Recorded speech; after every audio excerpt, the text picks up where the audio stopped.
What would it take to change the mind of a man who helped overthrow a government in the name of Islam? And how can Christ transform the heart of that same person? And what does it mean for missionaries today? We'll get into all of that and more on today's episode of The Missions Show.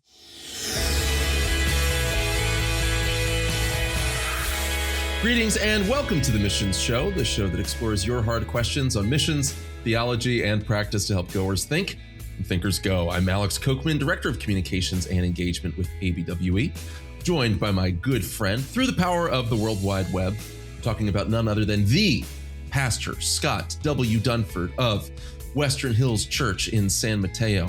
And you and me, Scott, we are here for another lazy stroll through the forest glens of missiological enterprise. And we're going to do that here together with a guest that I'm excited to welcome here in the studio. And those of you who follow the show know that it's not always that we have somebody in studio and we can actually make this work face to face. And actually learned, Daniel, that you're based here in York, Pennsylvania, my hometown, which is fun. And there aren't many people doing ministry here. So glad that you're here, at least when you're in the U.S. But, with everything happening, certainly in the news with the conflict between Iran and the U.S. and Israel's involvement, it's an easy moment, I think. I think it's tempting for Christians, good Bible-believing Christians, to let their hearts grow cold toward Muslims, to forget that Christ is still saving his people out of all of these other faith traditions. And so that's why I'm really excited to hear your story today. Could you just briefly introduce yourself? Obviously, we've got a stack of your books here, many different titles on the relationship between Christianity and Islam, but share with us just a little bit about your background and your story, Daniel. Well, first of all, thank you so much for having me here. It's a pleasure for me to be here. I was born in a Muslim family. My father had 2 wives and 12 children. We were all living in a house. From childhood, I was nominated for religious work because I was doing good in school, and they thought I could become a good religious leader too in the future. They didn't know I was going to be a good religious leader like this. Otherwise, they wouldn't spend any money in my life. But I became very famous from the age of 9. People called me to recite the Quran for them and to do some Islamic rituals. And because I was very much involved in, those activities, we learned from childhood that Christians and Jews were the most evil people in the world. Christianity is a corrupt religion, and even, many Muslim communities use the word Christian and Jew as swear words. Like 2 Muslims fight with each other, they call each other, you Christian, you dog Christian, or son of Christian, or Jew, something like that. So with that mindset, I grew up. We didn't know about Christ anything according to the gospel, because gospel is illegal. But the Quran speaks a lot about Jesus and all other prophets, because the Prophet of Islam went to a church nearly 30 years and he learned a lot of things from there. His first wife was a Christian and elder in the church. After I entered university, I became a radical Muslim, the follower of Ayatollah Khomeini, and I had done something that made me very famous. And then after the revolution, I was with 2 others, were the first ones invited to start the Revolutionary Army. Now is the cell, is the center of terrorism, supplier of terrorism. I was going to be the chief commanders of all other who were killed in the last few months. But just God with... We're talking about the same Islamic Revolutionary Guard Corps. Yeah, the exactly. Yeah, you were going to be the leader fighting of the IRGC. Yeah, exactly. I was going to be their chief commanders, all of them. I didn't know Jesus had a plan for me. And what happened very, very soon, like many others, like millions of others, we realized that Ayatollah deceived us. He spoke about democracy, but he just wanted to penetrate, unfortunately, some Western leaders were behind him to support him as a shield against Russian communism. They thought Shah possibly was not stronger. They didn't know that, radical Islam is more dangerous than even communism. Anyhow. And just briefly, there's U.S. involvement both in the Shah before Jimmy Carter, Khomeini, and then in the Ayatollah's government as well. Exactly. Meddling. Yeah. Jimmy Carter. Iranians hate Jimmy Carter, unfortunately. Jimmy Carter was not alone. I mean, Jim Callaghan now, England, and, President Jacques Chirac, France, they all came together. We didn't know that. We thought that was possibly Allah's miracle, raising such a voice in the world. So my motivation with his was different. Mine was very social and political. His was very religious. He hated the king of Iran, Ayatollah, because king of Iran accepted Israel as a country. But mine was a really social problem. I was a very bright student in the university, but unable to continue because of, lack of money, unable to afford myself. My landlord kicked me out and pushed me to sleep under a bridge. A brilliant student. All my marks, almost all of them are A+. They are the high distinction. And so that made me angry. And then, the propaganda was all angry opposition need to come together. And eventually, gradually, I fell in love with Ayatollah, became one of his, supporters. And so after the revolution, I was, as I mentioned, the first one with two others, started, invited to do that. But very soon I became really disillusioned with his attitudes. And he had promised actually not to take any political position because Iranians knew that the clergy had messed the country's life. Decades ago, he knew that he had to lie to Iranians. So he spoke about democracy, you're going to benefit from, oil money, a whole lot of other things. And after he came and everything changed. So I became an opposition, very disappointed, left the actually capital city, went to my hometown. Iranians are around about 400 people group. They are very patriotic toward their own group. So I was coming from a city. 400 people groups within Persian, they are different with different dialects. Okay. So all of those are within the Persian and Mede ethnic identity, broadly speaking. As Bible says, Persian and Mede. Normally the northern parts are Mede, like Kurds, and where we have come from, it's the Mede area.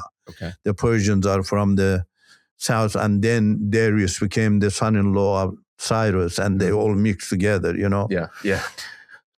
I went to my hometown, and because I was one of them, I really tried to serve them as much as I could, and that made me famous, really. I became the chief executive officer of a constructing organization, took all the facilities of city to rural area. And now even my Muslim friends say to me, the work you did in 1.5 years, they haven't done in 47 years.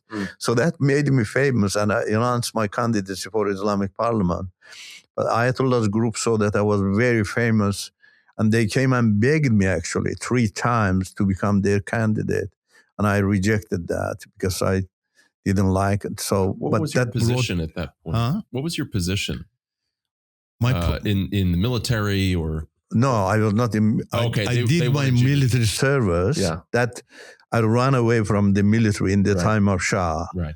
Because Ayatollah said run away on weekend. So that made me famous. I see. And then after that, I was invited there, And actually, one of those 3 became the general commander, chief commander of the army, the normal army. And he slaughtered a lot of Kurdish people, very vicious. I was going to be also like him if I continued. And I praise the Lord, the one whom I didn't know in that time didn't allow me to go in it. And so I rejected their invitation. By that time, Ayatollah had become supreme leader, unquestionable leader. That's an Islamic leadership value. And so nobody could question him. I had already questioned him. So that brought a whole lot of things into my life. In the election I won, they didn't allow me to go to the parliament. In the election day, I was beaten, fell unconscious. Nobody was able to touch me. So they employed brainless young people, gave them over the money just to, kill, to invade. So it was chaotic, really. But despite independence won with a big margin, 88%. Ayatollah lost with 2%. Imagine 2% is almost zero. In a year's time, people told him, we don't want you. But it was too late. Right. When radical Muslims take over, it's not easy to bring them down. Yeah. Yes.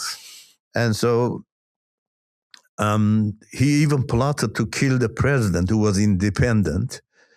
And the president ran away from the country. Government, I was with him. Right. Government was demolished. Some were able to run away. Some were killed.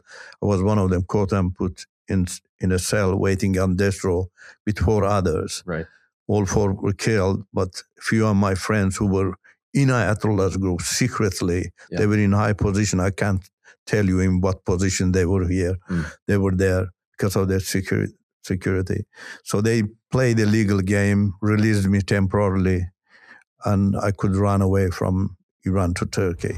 Here at ABWE, we believe that the Great Commission is given not to nonprofit agencies, not to governments, not just to individuals, but to the local church.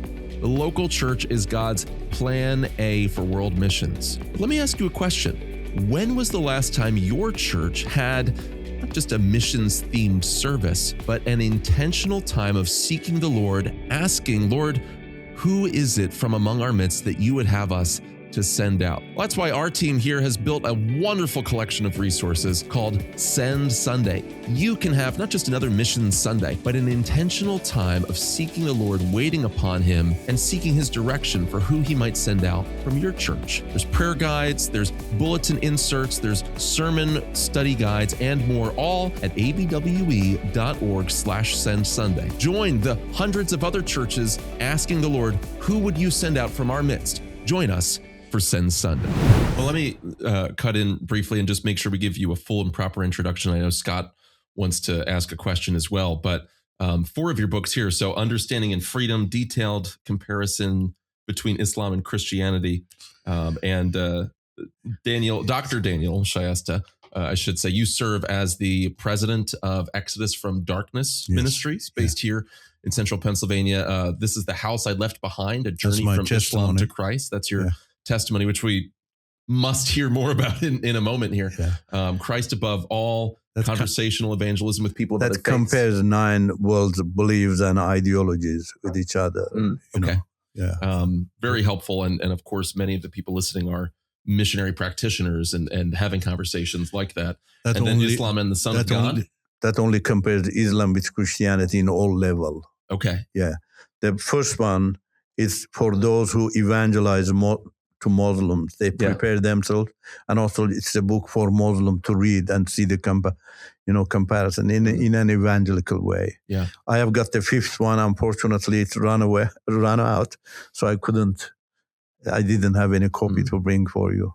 Well, many different questions, right, Scott? Yeah. So I'm very interested in this part of your story. So, you rose up within the government. Eventually you fell out of favor, ended up on death row, got released because of your friends and your connections. But at that time, still, from what I understand, you were still not a believer. In fact, you went from using Christianity as an insult, and even at one point saying you would rather die than become a Christian. And then suddenly the gospel broke through. So I think for us that are listening, we'd love to know how did the gospel break through to something like that? Because I think that there's that understanding as we look at Islam, we look at terrorism, we look at things going on around the world that, man, those people are beyond the gospel. And yet Christ reached you. How did that happen? Well, I mean, I needed a visa in Turkey. The only visa I could get was a student visa. I knew the language, Turkish. My mom is Turk, so I spoke to her Turkish from childhood. It's a little bit different. You just prepare yourself in a month or two. So I enrolled in a doctorate program in Turkey with my supervising professor. I chose a major for my doctorate, how religions, cultures, and the philosophical ideologies like socialism and other isms affect people's, personal life, their family life, organizational culture, leadership, ethics, and a whole lot of other things. I really went to university for my visa, but I didn't know that Jesus was orchestrating it to open my eyes. As Muslim, we always learn that Islam is the best and perfect religion. All other religions are evil, especially Christianity is evil because all evil in Western country is just because of Christianity. And never taught honestly to find good things about Christianity. Yeah, we had heard a lot of invention in Western countries. I never knew that was because of Christian values. And so after my investigation, I was really amazed and shocked. Shocked to find my so-called perfect Islam was the least of all other religions. Shocked to the extent to see paganism is better than Islam. And then amazed to see Christianity was superior in everything, amazing in everything. They do not say actually, Christian culture. In the universities, they say Western culture. But I mean, by studying some anthropology and other things, I realized that this is, the religion is affecting people. Like individual freedom was amazing. I discovered that you can only have freedom in Christianity, no other religion, no other ideology. Everybody knows that despotic religions like Islam or ideology like socialism, dictatorship doesn't walk hand in hand with freedom. Everybody knows that, And for passive religions as well, like New Age or Hinduism, passivity is also unable to walk hand in hand with freedom because passivity is the focus on self. I am God. You are God. We don't need each other. When we don't need each other, freedom doesn't make sense. So it was amazing, really, to me, to come to the family culture, truly amazed. You cannot see such a value in any other religion and ideology. A lady, a man come together, they become one, they are no longer two. Why? Because the source of absolute and unconditional love and joy is in between them, and he's connecting them together. And that harmony is amazing in business world, in every part, of your life. And then coming to organizational culture, I think that was really yummy and delicious for me to see that amazing harmony. You are the members of one body. When you're working in an organization, you're the member of that, one of the members of that body, and your, boss or the capital owner believes that I need to do something that to take up, care of this guy, to have house, car, insurance. And that's why communism was unable to work in Western countries. And so sadly now that they have penetrated our universities and they have changed a whole lot of things in the culture. And also the leadership really amazed me. The leadership of Christianity is the most creative leadership taught in the universities. I was myself a professor for 8 years in university, one of the universities in Sydney. They are taught in university. What is the best model of leadership? A leader who is humble, participative, and charismatic in terms of relationship. He can relate himself to other people and relate them to one another. He can get their opinion. He can encourage them to take part in decision making. And I discovered that Christian culture is the only explicit culture in the world All other cultures from other religions and ideologies are implicit. In other words, the mixture of darkness and light. Philosophically, it doesn't make sense. You cannot mix light and darkness together, but that's what they are. Christianity is the only explicit. Why? Because you're called the light of the world. Light understand. So it really amazed me in every way. So that was the introduction in my life. So did you meet Christians in Turkey? Were there Christians that you're interacting with? Are you able to read Christian scriptures in Turkey, or did that come later? No, that come later. I never thought, honestly, to become a follower of Christ. It just changed my worldview toward Christianity, to see that with these values, they were able to have constitutional governments, cultural, industrial revolution, Renaissance, all other things, but never thought really to become a Christian. It didn't come to my mind. But when Jesus Christ starts to work in your life, he never leaves in half. He, in an amazing way, opened the door for me to go to a church, in a costly way, actually. I lost my money to my business partner, $30,000. I joined his business. Business was under his name. Then he took all my money and he's went to Germany. So I couldn't chase him legally. I tried to find friendly ways. I didn't know any friend of his. And then one day I remembered that there was a Christian group coming to him sometimes. But if I go to their church, maybe they give me some ideas. So for the first time, I'm going to a church. You see how he is working? It was amazing, really. So I went to the church. I'm in front of the church. I'm afraid to enter the church because a Muslim shouldn't go to a church.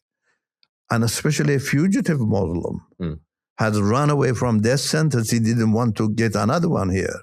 But the money was big, pushed me to go to church. Entered the church. I was amazed. I was shocked to see them. They were praising God with music. Music is evil in Islam. And also I was shocked to see some ladies were men standing in front of people. They were singing in front of men.